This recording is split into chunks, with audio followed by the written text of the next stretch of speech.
इस संसार में हर व्यक्ति को एक रोग लगा है और वो रोग है जन्म और मरण का। हर व्यक्ति ये जानता है कि इस रोग की एक दवा भी है जो कि किसी प्रमाणित डॉक्टर मतलब किसी पूर्ण संत के पास से लेनी होगी। अब हर व्यक्ति उस पूर्ण संत की खोज में जुट गया। कुछ चालाक व्यक्तियों ने धार्मिक शास्त्रों को कंठस्थ याद तो कर लिया ताकि श्रद्धालुओं पर अपना प्रभाव जमा सकें, लेकिन उन शास्त्रों में जो लिखा था उस पर अमल नहीं किया।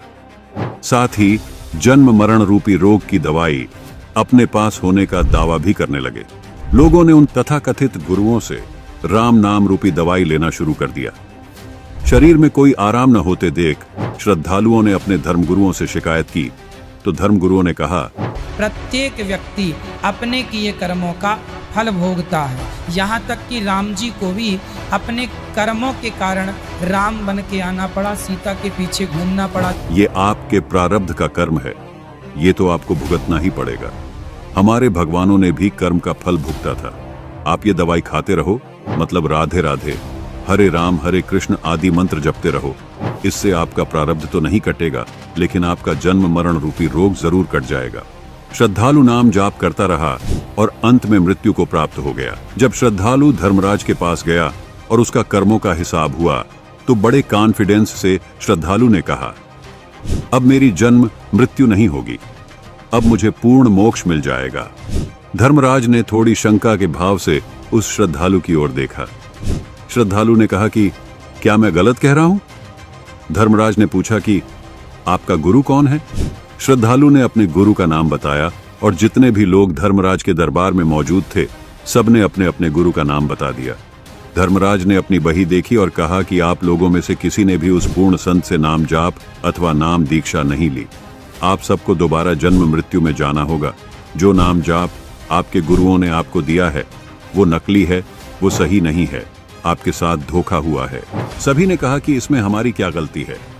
हमें जो मार्गदर्शक मिले, उन्होंने जो मंत्र जाप करने के लिए दिए वही हमने सत्य माने, उन्हीं का जाप किया। हमें कैसे पता चलता कि ये मार्गदर्शक अथवा गुरु सही है या नहीं? जो मंत्र इन गुरुओं ने हमें दिए वो सही है या नहीं? धर्मराज ने कहा कि अगर आप लोग अनपढ़ होते तो मैं एक बार को आपकी ये बात मान लेता कि आपका कसूर नहीं है, लेकिन आप सभी तो शिक्षित थे। जिन पुस्तकों को आप सबके मार्गदर्शकों अथवा गुरुओं ने आपको पढ़ाया उन्हें आप सब खुद भी पढ़ सकते थे। पता तो करना चाहिए था कि वो सही बता रहे हैं या नहीं। क्या आपने गीता जी अध्याय 15 के श्लोक 1 से 4 नहीं पढ़े, जिसमें उस तत्वदर्शी संत की पहचान बताई है? क्या उन असली मंत्रों के बारे में नहीं पढ़ा जो गीता अध्याय 17 श्लोक 23 में लिखे थे? अगर पढ़ लिया होता तो अच्छा होता। उन मंत्रों को तत्वदर्शी संत से प्राप्त करके तुम्हारा ये जन्म मरण का रोग कट सकता था। तभी भीड़ का ध्यान एक तरफ खड़े एक आदमी की ओर जाता है। सभी उस आदमी की ओर इशारा करते हुए कहते हैं, धर्मराज जी, आपने उस आदमी को क्यों जाने दिया? इस पर धर्मराज उत्तर देते हैं, अच्छा इन्हें, अरे ये आपकी तरह अंधभक्त नहीं थे। इन्होंने अपने शास्त्रों को अच्छे से पढ़ा और तत्वदर्शी संत की खोज की, उन मंत्रों का जाप किया जो गीता अध्याय 17 श्लोक 23 में लिखे हैं। तभी भीड़ में से आवाज आती है, लेकिन ये तो व्रत भी नहीं करता था।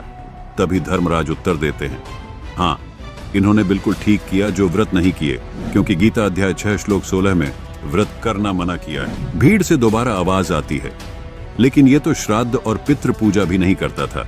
इस पर धर्मराज जी उत्तर देते हैं, हे भोले श्रद्धालुओं, इस विवेकशील भक्त ने ऐसा कोई कार्य नहीं किया जो गीता जी में मना किया गया हो। गीता अध्याय 9 श्लोक 25 में भूत पूजा पितृ पूजा करने को मना किया है। कहा है कि पितरों की पूजा करने वाले पितरों को ही प्राप्त होंगे और भूतों की पूजा करने वाले भूत बनेंगे। तो अब आप सब लोगों में जिसने भी श्राद्ध और पितृ पूजा की वो सब भूत व पितृ योनि में ही जाएंगे। ये सुनकर सब सहम जाते हैं और भीड़ से आवाज आती है, लेकिन महाराज, गीता जी तो हमने भी पढ़ी है, ये सब तो हमें किसी ने भी नहीं बताया।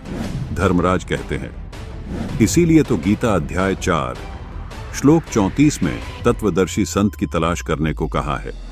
ये सुनकर भीड़ में से एक व्यक्ति कहता है।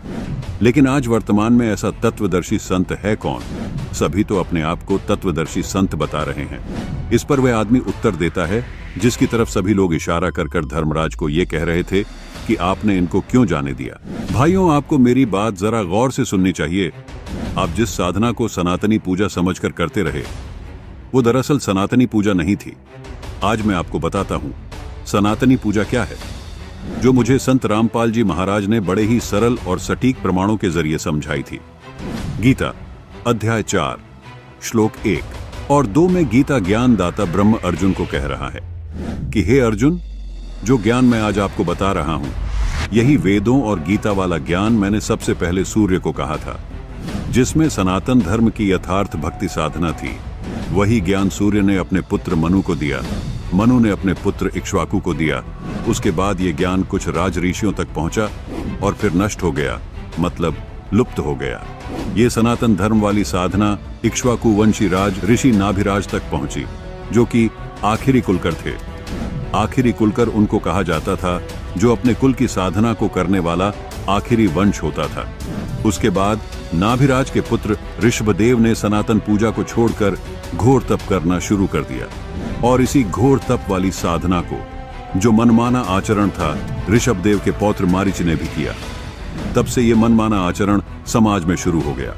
सनातन पूजा को छोड़कर ये मनमानी साधना करने से मारीची वाला जीव आगे चलकर वर्धमान महावीर जैन बना।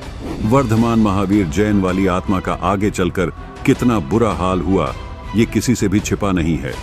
इस मनमानी साधना को करने से महावीर जैन का जीव करोड़ों बार कुत्ता, करोड़ों बार गधा, करोड़ों बार वृक्ष बना, करोड़ों बार देवता भी बना।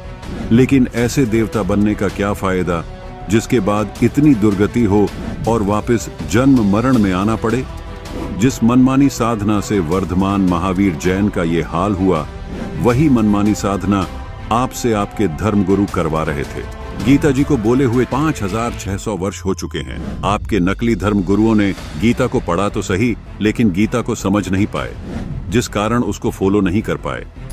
अगर ये गीता जी के अनुसार भक्ति बताते तो आप सभी से ये पितृ पूजा भूत पूजा नहीं करवाते, जिसको गीता जी अध्याय 9 श्लोक 25 में मना किया है। आप लोगों से व्रत नहीं करवाते, जिसको गीता जी अध्याय 6 श्लोक 16 में मना किया है।